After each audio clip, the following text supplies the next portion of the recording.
The practice of the presence of God is session 2. Tonight is session 2 on the practice of the presence of God. Over all thing is the Garden of Eden. We haven't left that. The basic book that we have been using for more than 3 years as the foundation of these lessons, this consciousness is The Thunder of Silence by Joel Goldsmith. We never leave that. For everything that we are saying is springing forth out of the foundation of Goldsmith's teaching, practicing the presence of God. That's all Goldsmith talks about. That's his theme. That's his calling card. That's his basic fundamental thesis, is practicing the presence of God. And somehow we have circled back to this, and this grows out of a personal emergency, a medical emergency that I experienced going on 3 weeks now. And out of that urgent situation, it was wise for me to consider going to the emergency room. This happened on a Sunday, and then I received a number of calls from loved ones, people who love me, who were present and who witnessed this, suggesting that I should be wise and rush to the emergency room. However, when I spoke on Sunday at LA Third Church, and my opening was, do not try this at home. And I said it several times, do not try this at home. So I'm repeating that admonition and that warning tonight here.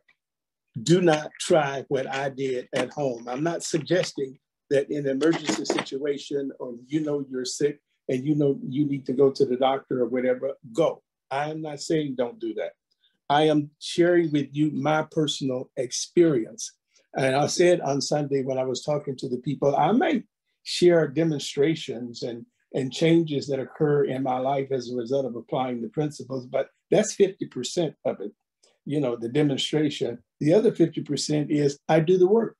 The work that I do is what we're talking about here tonight.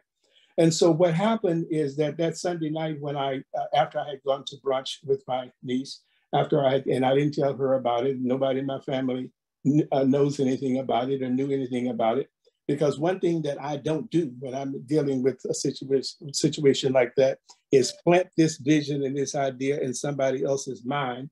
But while I'm trying to melt it away in my mind, they still have it in their mind. And my concern is that they still see me with the problem. And when they see me, they see with the problem. And one thing I hate more than anything in the world is pity. How you doing? And all of that kind of stuff. And I'm saying, don't be checking. You're not checking up on me. You're checking up on the problem. And that's annoying to me. That interrupts my spiritual work. So I'd rather, give me some seclusion and let me work with my God in the secret place of the Most High. And that's in God consciousness. That's in the Garden of Eden consciousness. And as a result, the result of that was that I laid low and quiet that evening, and I went through my catalog of medicine in my file, and what I found was the book by W.F. Keeler, Keeler, the Christian Victory Instructions. That he's one of the authors who wrote along and taught along the time of Ernest Holmes and the great mystics of that era in the 40s and 50s. And these teachers had taught learned under teachers who were the founders of New Thought, Mary Baker Eddy, Phineas Parkhurst Quimby, Emma Curtis Hawkins, and on down. And one of the writings of Keeler was the Christian Victor's Instruction. Now, this is something that I read 30 or 40 years ago, but I'm revisiting these books now. And one of my prayer partners, Dr. Reverend Andriette, who is the minister of the East Bay Church, not East Bay, Heart and Soul Ministries, which is in Oakland. We get together frequently on early mornings. And one of the books that we have reviewed, in fact, I think she's the one who sent me this out of her files a number of months ago and reminded me of that book. And I have been revisiting it from time to time. And so my fingers were just led to this one Sunday night during the midst of this urgency. And this is the chapter that I was drawn to, where he was writing about practice in the presence of God. Paraphrasing what he was saying in that chapter, don't make a big deal out of stuff. Chill out and go ahead and practice what you know at the level that you are right now and expect results. And don't think that you have to do anything in any special format or form. You know, just apply it and know that God is in it right now. God is good all the time. The cause is in the effect and the effect is in the cause, you see? And so so let me give it to you. This is what came clear to me out of that experience. But I got to give you some background to that. During our early morning get-togethers and our prayer sessions, Dr. Andriette, Reverend Andriette and I agreed that, you know, we run into these concepts that are difficult to understand. There seems to be the seeming contradictions and the paradoxes, and we would run into terms and say, well, you know, there's more to it than that. Let's put a pin in that. And we know that divine mind is going to open up and reveal the spiritual intrinsic meanings of these terms or this concept and so forth and so on. And lo and behold, that's the way it works. It comes clear for us through me or through her or through us independently.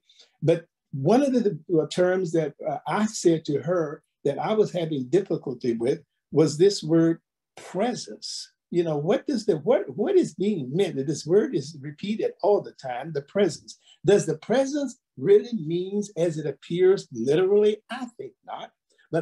And so I started meditating on it. From time to time, I would let her know, you know, it's coming through, it's coming through, it's coming through. We spoke, and this medical emergency that I experienced is where it came through clearly.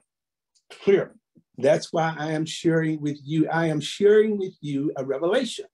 Revelation is spiritual understanding by God coming through direct knowing. This that I am sharing with you, I have not read in a book. I have never heard the concept. What I'm sharing with you, I haven't heard before.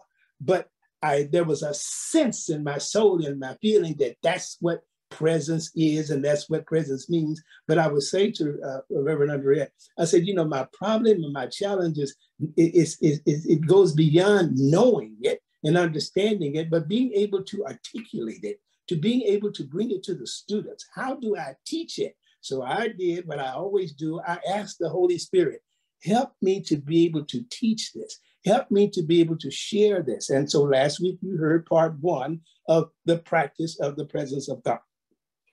Dr.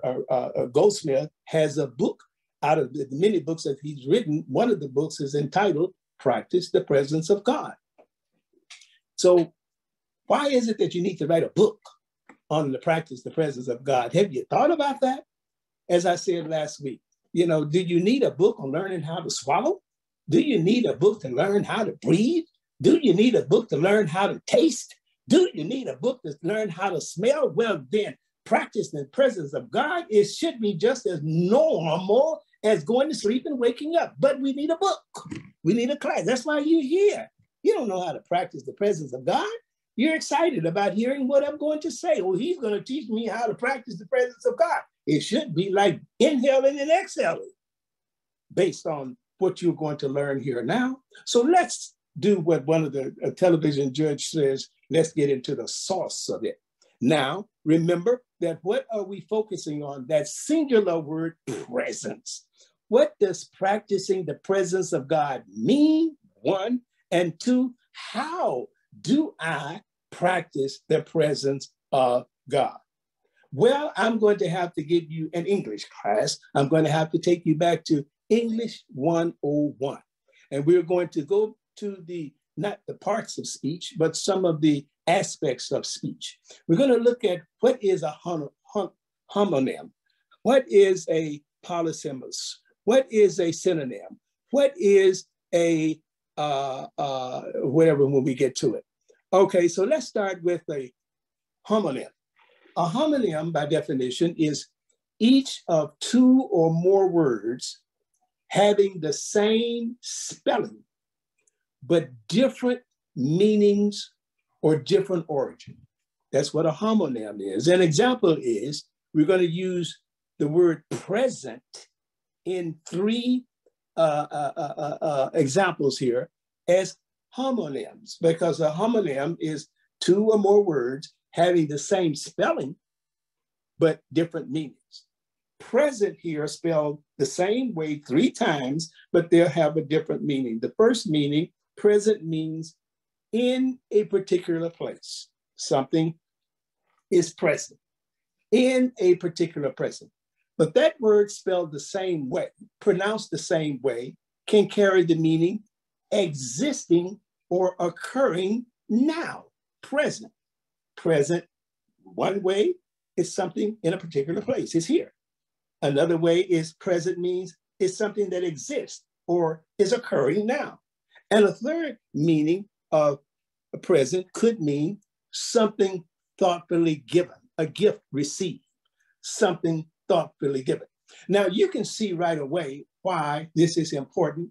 I have to take you through this progress in a progressive way so that you can understand why it is important to focus on this word presence, so that we won't lock into its literal understanding, its first meaning, realizing that it could carry different meanings. And if we only consider one meaning, the obvious, then we don't get the spiritual meaning, the biblical meaning, the mystical meaning. And that is our goal, is understanding the mystical meaning of this term presence, practicing the presence of God, the biblical understanding of this word, practicing the presence of God.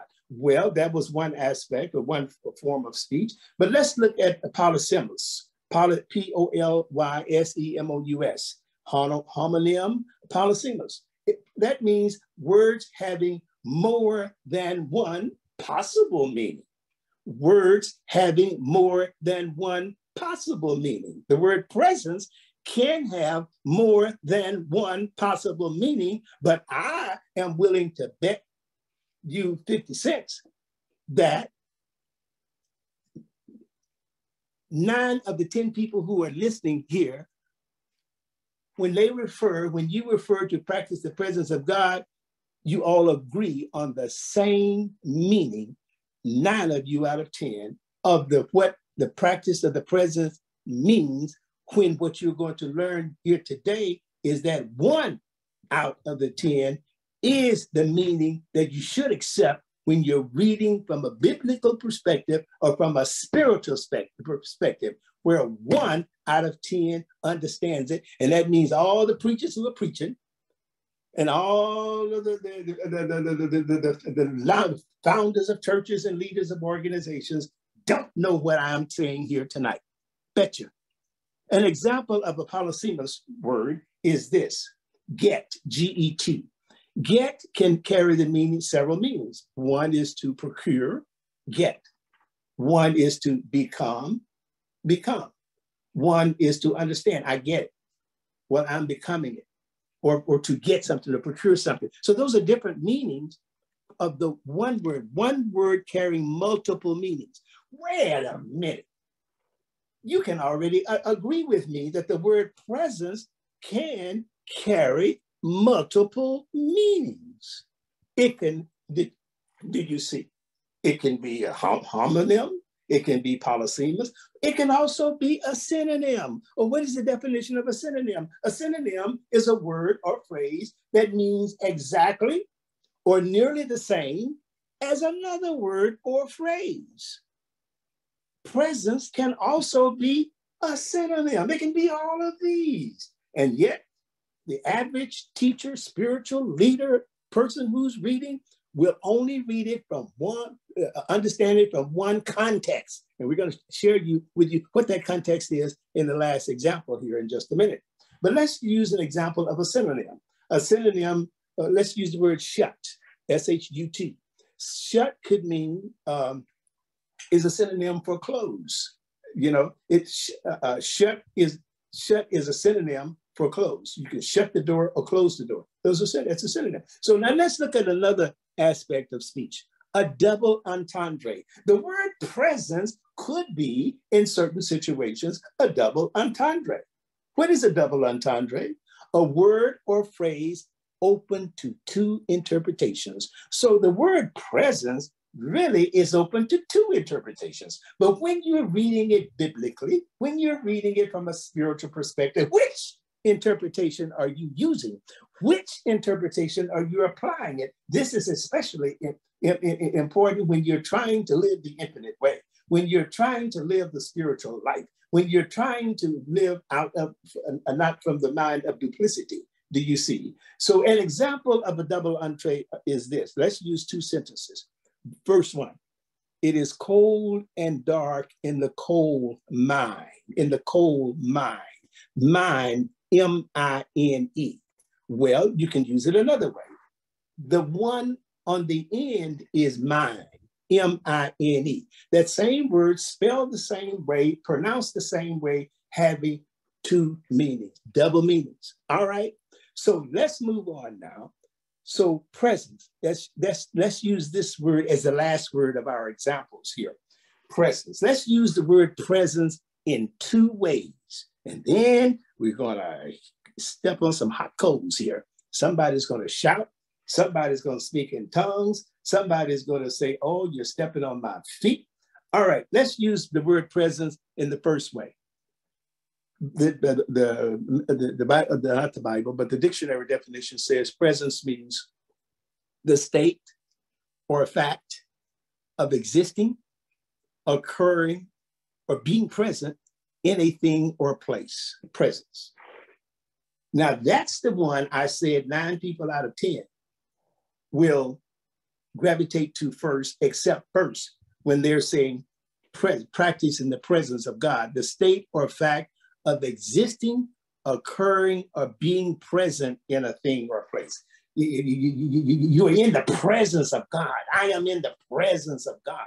The presence of God is here. And especially when we hold on to this truth statement, God is everywhere present and everywhere equally present. There is not a spot where God is not. God is in all things present. You see, we can go on and on and on, and all of that is so flowery, beautiful words and concepts and images. And the bottom line, it is the truth. But that's what we're getting away from, the 9 out of 10 people who look at it and understand it that way. And we're going to go for the one, where 1 out of 10 will see it this way, which is the second term here. Second way we're using presence is as a mystical, from the mystical and biblical perspective. That's what you're getting here tonight. And this is something that nobody told me. I didn't read it in any of the books that I've ever read, but it was revealed to me by asking the Holy Spirit to teach me, number 1, what it is, and number 2, Father, how do I teach it? How do I share it? And you're getting the source of it tonight. Now, the question is, how do you practice the presence of God? How do you? Well, the practice of the presence is simply, here it is, and it's simple, and it's simple. But I had to go through the complication of it to get to the simplicity of it by prayer. You see, I have the Holy Spirit as my teacher. The practice of the presence is simply, and this is not somebody else's words, these are my words. The practice of the presence is simply in your acceptance of God's presence by your conscious awareness, realization, and acknowledgement of the Spirit or action of God in, as, and through all effects, all forms, all things, wait a minute before I go on. That sickness that you're experiencing, that incurable that you're experiencing, that impossible to forgive that you're experiencing, that unreachable goal, that impediment or that hindrance to answered prayer, that filled in the blank. Acknowledgement of the Spirit or action of God in, as, and through everything, all effects, all forms, all things, all conditions, all circumstances, all situations, and all experiences in life, practicing the presence of God The presence of God in your life is like the wet in water. This is what Spirit revealed to me. Everything that I'm saying tonight I'm not quoting anybody's book. This is a short lesson. This is principle. This is law. This is revealed truth. Fresh manna from heaven. The presence of God in your life is like the wet in water. And when God showed this to me, with tears just rolled down my face. Water is a liquid substance, Spirit said. Wet is an effect of water. Wet, what is wet? Wet is an effect of water. What does wet mean? Wet means covered or saturated with water. Come on now, we're going to understand what presence is. Presence means more than everywhere present and equally present. Here now, more than that. Water is not wet until it affects a thing.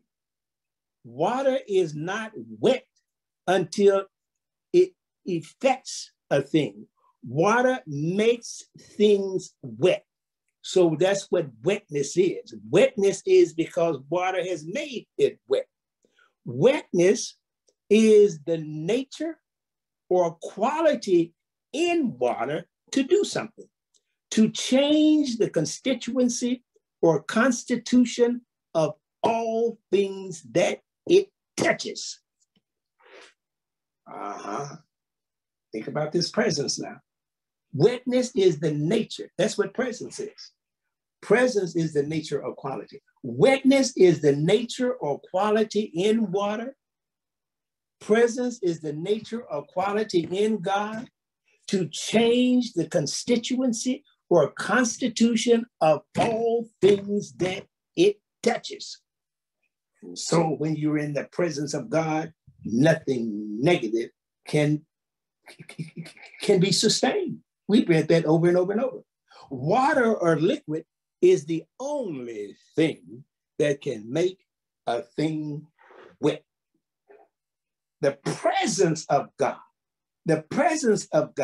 is more than a presence of being here, located in a certain place. Presence. Water or liquid is the only thing that can make a thing wet. Wet is what water does to things.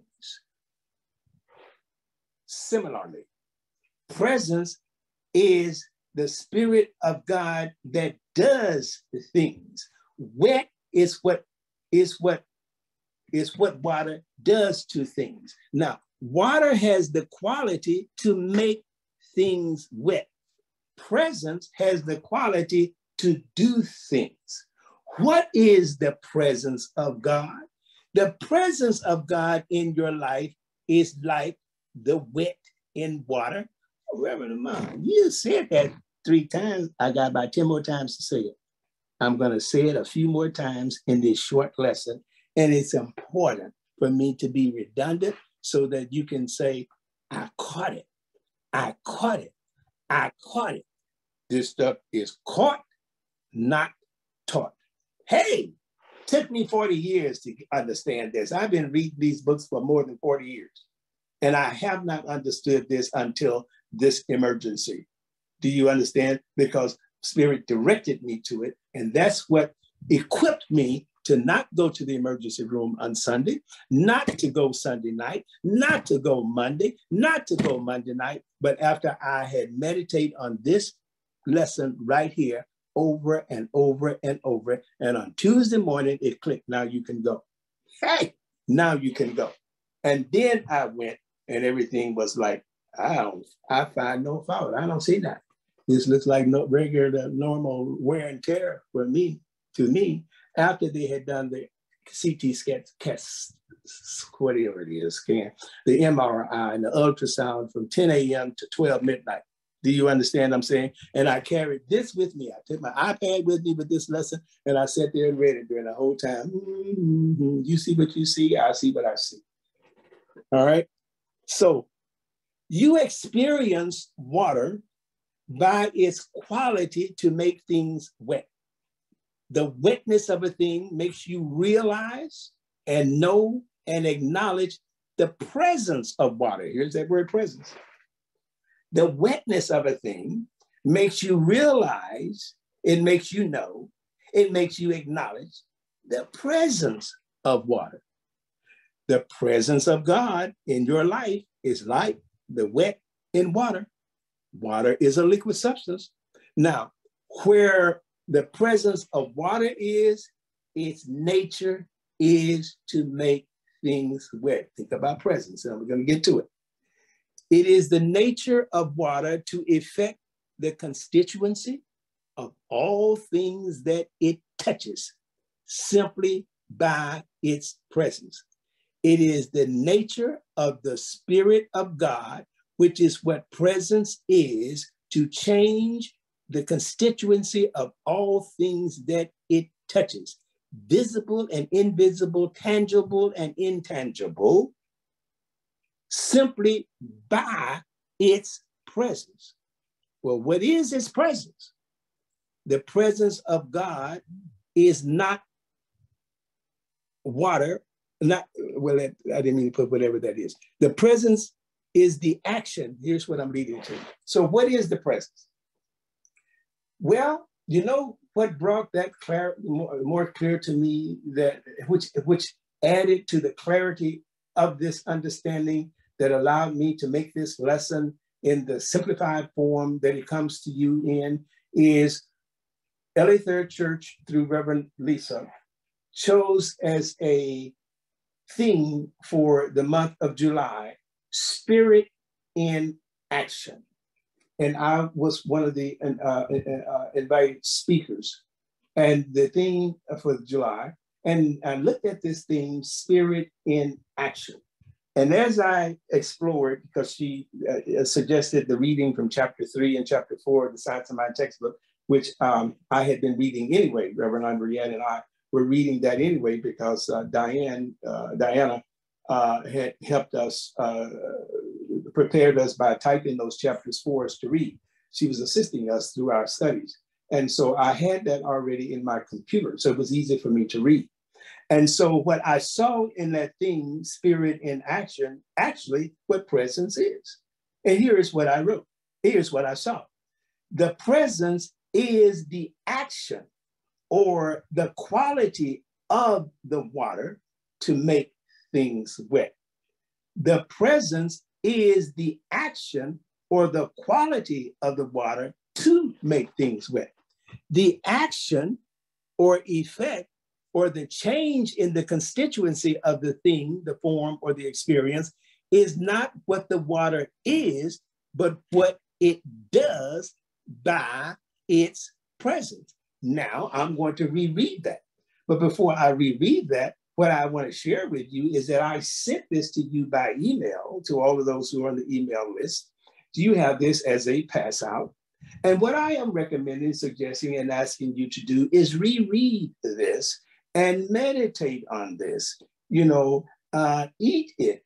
The metaphysical meaning of eat is to mentally appropriate it. In the Bible, the word was given to the various characters. The prophets would say, take this and eat it. God would say, take this and eat it. That means to meditate on it, to mentally assimilate it, get it from sense to soul, get it from sense to heart, all right? Get the spiritual intrinsic meaning of it. So what presence is spirit in action. Now, Reverend Lisa chose spirit in action as a theme. But spirit in action is what presence is. Action. Presence is action. Presence is more than being present as in being here, as being in some location, as being everywhere present and everywhere equally present. No. There's not a spot where God's not. That's presence. That's presence. That's presence. But that's not the presence that you're using when you're applying to spiritual treatment, spiritual mind treatment, spiritual prayer. When you're in spiritual prayer, that's not the definition and meaning of presence that you're working with. You're working with this meaning of presence, the 1 out of 10 meaning of the biblical, the mystical meaning. Presence means action, not present, but action of something occurring. The action or effect or the change in the constituency. Presence changes the constituency. Presence changes things. Presence is the Spirit of God acting in your life, practicing the presence of God. The action or effect or the change in the constituency of the thing, the form, the experience, the sickness, the whatever, the problem is not what the water is, but what it does by its presence. The presence of water is not the water. The presence is not the water. The presence is not the water. The presence is not God in the sense, but a function of God. See, when you think of presence, you're thinking God. No. Presence is not God. Presence is the function, it is the activity, it is the action of God. The presence of water is not the water itself. The presence is the quality or the action. Come on, this is where we want to hang out. Practice in the presence of God. You can't practice the presence of God if you don't know what presence is. You're going with the 10 out of 1, 9 out of 1 definitions and meaning, not the one. The one meaning, the other meaning is the meaning that you are focusing on in prayer, in changing things, because it is the presence that's changing things. God's the Spirit of God. We have spirit, soul, and body. Spirit is the action of God. The presence of God is the action of God. The presence is the quality or action or power, the wet in the water, to make things wet, to make things change its constituency or its constitution. That is to say, to change the constituency or constitution of all things that it touches. Incurable, impossible, unreachable, insurmountable, impassable. The presence can do all things. God can do all things. How? By his presence, which is his Spirit. By his Spirit. The Spirit is God in action in your life. The practicing the presence of God. The presence of God in your life is like the wet in water. The presence of God is not what God is, but is the action and power, the Spirit of God in man to do God's will in his life, in your life. That is the function of the Spirit.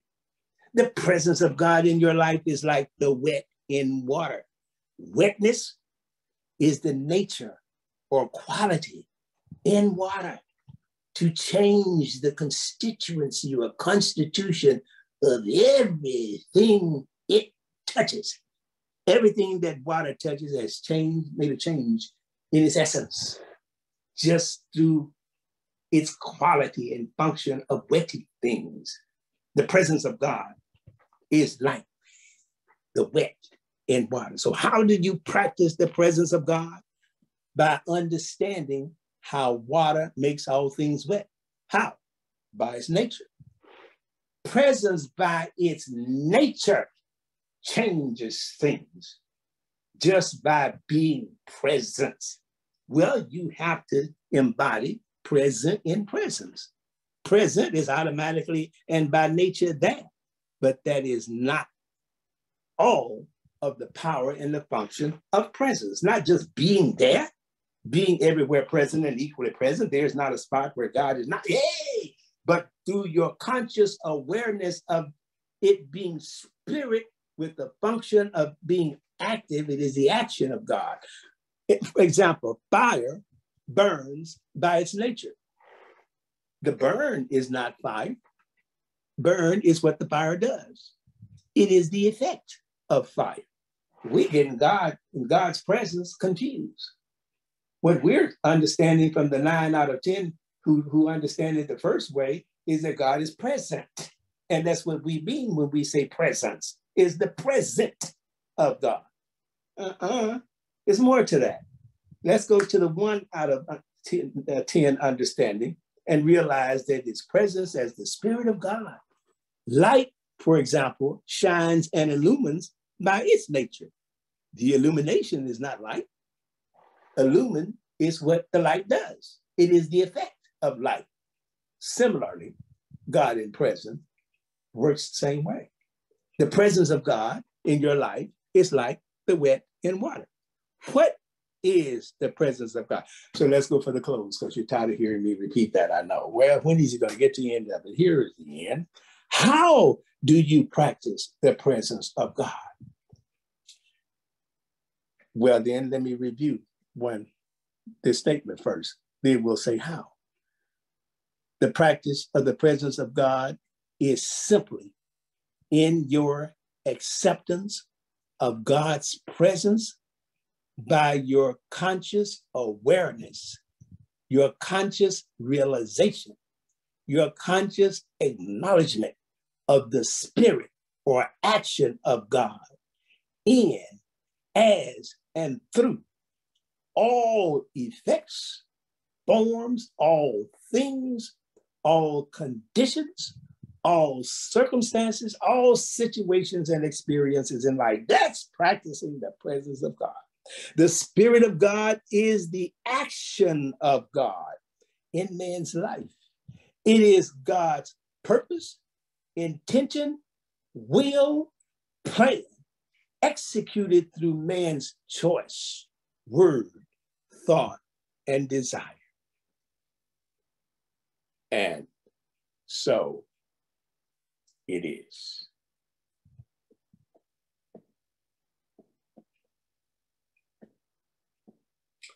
You may unmute yourselves. Reverend Ahman? Who is that talking? This is Daryl. Can I just say how anointed you are to be able to take like what you did, the wisdom of the ages for the most part, and condense it, so that we can accept it and so that you can make it simple for us to use as we like. For instance, concentrated milk, right? It used to be, they took the wetness out of it so that you didn't have to carry all of that and have all of that. But you can use it as you need it. You take what you need to make what it is you need to make for that particular meal or that particular setting. When something is concentrated, same thing. You don't have to carry the big old thing. You don't have to have all the whole everything. You have the core, the essence of it. And that's what you just gave us. And it's not easy to make it as simple with what you just did. And I just want to commend you for that. And thank you. Amen. Yeah. Amen.